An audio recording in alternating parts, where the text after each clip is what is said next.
안녕하세요. 직장 동료입니다. 와, 네, 와, 네. 와. 다시 해요. 알겠어요. 안녕하세요. 직장 동료입니다. 와! 와. 오늘은 면접에서 해야 할 것과 하지 말아야 할 것에 대해서 음. 말해보려고 하는데요. 지난번에는 이제 답변에 대해서 말씀드렸다면 오늘은 태도에 대해서 한번 말씀을 드려보겠습니다. 면접 전, 면접 중, 면접 후 이제 나눠서 말씀을 드릴게요. 면접 전에 해야 될 거. 네. 투두. 일단은 그냥 면접 전에는 사실 할 게 많이 없어요. 잠을 잘 자고. 근데 그런 게 되게 중요한데 기본적인 거 빼고 면접장으로 일단 가면서 제가 하는 직전의 단계를 말씀을 드리면 이건 사실은 옛날에 김태호 PD가 면접관이 동네에 있는 바둑 두는 아저씨라고 생각한다 이런 말을 한 적이 있어요. 거기서 되게 영감을 받고 내가 떨어지면 그분은 그냥 아저씨, 아주머니에 불과한 사람들이잖아요. 내 인생에 상관이 없는 그냥 뭐 되면은 상사가 되고 아니면은 그냥 동네의 아저씨, 아줌마다 라고 생각하는 마인드가 저는 되게 좋아서 꼭 그렇게 생각을 하고 가는 편이에요. 근데 그렇게 하고 가도 사실 긴장이 되죠. 카페나 근처에 먼저 가 있는데 1시간 정도 가서 꼭 하고 있는 거는 파워포즈라고 하는 몸을 이렇게 불리는 이렇게 합니다.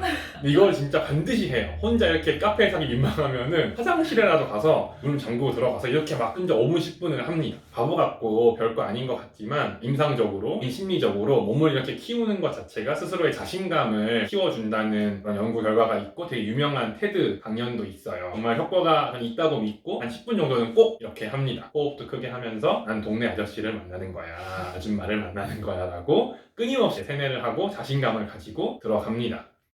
반대로 하지 말아야 될 건 면접까지 가는 과정에서 되게 여러 사람을 거치는데요. 건물에 도착해서 1층에 안내 데스크에 앉아 계시는 분부터 여러분을 인솔해 주시는 누군가가 나와 계실 거예요. 그런 분들이 되게 중요한 분들일 수 있습니다. 면접관이 아니고 리크루터가 아니니까 간과하고 무리하게 대하는 분들도 간혹 계신데 불리한 작용을 할 수 있어요. 물론 평가를 하지는 않는 걸로 알고 있지만 미국에서는 실제로 귀터 분들이 평가를 하게 돼 있어요. 면접은 그 건물에 도착한 순간부터 시작된다고 생각을 하시고 마주치는 모든 분들께 무례하지 않게 친절하게 행동하시는 게 굉장히 중요하고 무시하는 행동을 한다거나 하는 건 정말 금기사항이라고 생각을 합니다. 그런 얘기도 있잖아요. 면접 가다가 중간에 다쳤는데 구해줬잖아요. 근데 구해주니까 사장님이야. 와, 나도 그래보고 싶다. 그래서 누구에게나 친절하라는 감동 시가들이 많이 전해지는데 모두에게 이렇게 친절하면 고운 마음이 돌아오는 과정이 아닌가라는 생각도 해서 정말 모두에게 친절하면 좋을 것 같습니다. 인솔해주시는 분들의 목표도 면접자들이 긴장하지 않게 좀 풀어주는 역할을 해주시는 거기도 해요. 여러분도 대화를 하면서 좀 긴장을 덜어낼 수 있는 시간으로 활용하시면 좋을 것 같습니다. 그러면 면접 중에 해야 할 게 뭐가 있을까요? 저는 가장 중요한 건 자신감이라고 생각을 하거든요. 어차피 이제 더 이상 바꿀 수 있는 게 없어요. 더 이상 준비할 수 있는 것들이 없고 이미 가지고 있는 것들로 싸워야 하는데 사실은 시험 치는 게 아니다 보니까 사람과 사람을 대하는 관점에서는 비언어적인 의사소통이 되게 중요할 수 있다고 생각을 합니다. 상대방에게 되게 자신감 있게 보여지는 팁을 드리자면 상대방의 눈을 끝까지 바라보는 것, 그러니까 한국 문화에서는 좀 이렇게 눈을 바라보기가 좀 쉽지 않은 것 같아요. 저는 개인적으로 인중을 바라봅니다. 떨고 있다는 것을 들키지 않으려고 많이 노력을 합니다. 그럴 때 가장 효과적인 것이 미소인 것 같아요.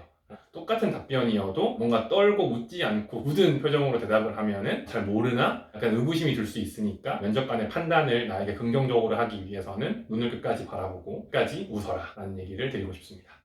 면접 중에 하지 말아야 될 것은 반대로 자신 없어 보이는 태도인 것 같아요. 긴장하고 있는 거를 상대방에게 너무 많이 보여주면 상대방도 긴장을 하게 됩니다. 면접관 분도 그 면접이 그다지 즐겁지 않은 자리가 되겠죠. 긴장했을 때 저는 자주 사용하는 말이 진짜 많이 긴장되네요 라고 오히려 말을 했던 것 같아요. 그냥 웃고 넘어갈 수 있게. 그러면 상대방도 괜찮아요, 그냥 편하게 하세요 이렇게 말씀을 해주시잖아요. 분위기를 조금 푸는데 도움이 됐던 것 같고 초반에 그렇게 좀 분위기를 풀고 시작하시면 좋을 것 같고요. 두 번째는 만약에 중간에 답변을 좀 잘못했던 게 있으면 그 답변에 약간 말려 들어가서 점점 더 실수가 많아질 수 있어요. 중간에 답변을 잘못했다고 해서 나 인터뷰 망했네 라고 생각하지 마시고 그냥 끝까지 최선을 다해서 하시는 게 중요합니다. 나중에 다른 답변을 되게 잘 답변하시면 한 답변 정도는 기억을 못 하실 수도 있어요. 뭔가 나중에 부족했던 자신을 돌아보는 말은 하지 않는 게 좋습니다.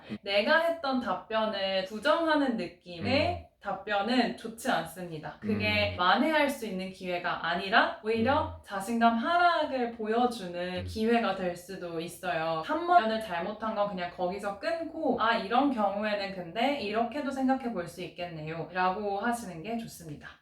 그러면 면접 후 기다리는 게 다인데 면접 과정에서 명함을 요청하는 경우가 생겨요. 그 사람의 메일 주소로 땡큐 레터를 쓰는 문화도 일부 특히 서양권에서 있는데 한국에서는 되게 일반적이진 않습니다만 면접 과정이 즐거웠고 고마웠다면 진실된 마음으로 정말 감사가 느껴진다면 보내시기를 추천을 드리겠습니다. 미국에서는 이 과정이 필수였어요. 면접 끝나고 한두 시간 내로 감사하다는 이메일을 보내는 게 예의였기 때문에 필수적으로 했지만 국내에서는 그렇지 않다고 말씀드리고 싶습니다. 면접 후에 하지 네. 말아야 할 것. 음, 이렇게 말씀드리기 굉장히 죄송하지만 음. 피드백 주세요.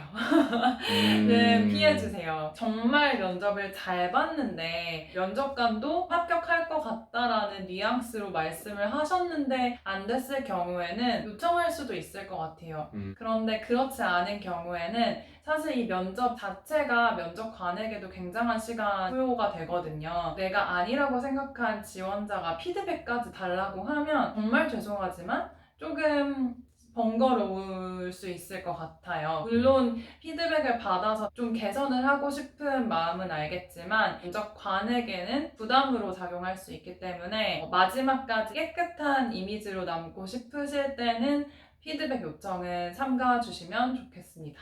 채용 정책상 피드백을 제공할 수 없다라는 답변이 대부분 올 거여서요. 저는 개인적으로 한 번 여쭤본 적이 있었어요. 왜냐하면 너무 케미가 잘 맞는 면접관이었는데 불합격 통보를 받았을 때 왜일까? 되게 이유를 알고 싶었는데 그래서 메일을 드렸었어요. 근데 네. 정말 친절하게 그분은 설명을 해주셨었어요. 네. 이렇게 이상적인 케이스도 있지만 대부분은 메일 답변을 못 받으실 거라서 이거는 상처받지 마시고 다음번에는 그냥 다른 방법으로 한번 시도해 보시기를 부탁드립니다. 첨언? 없습니다. 없습니다. 추가적으로 궁금하신 거 있으면 항상 댓글로 남겨주시면 저희가 영상으로 피드백 드리도록 하겠습니다. 오늘도 시청해주셔서 감사합니다. 다음에 뵙겠습니다. 구독하세요. 행복하시고 구독하세요.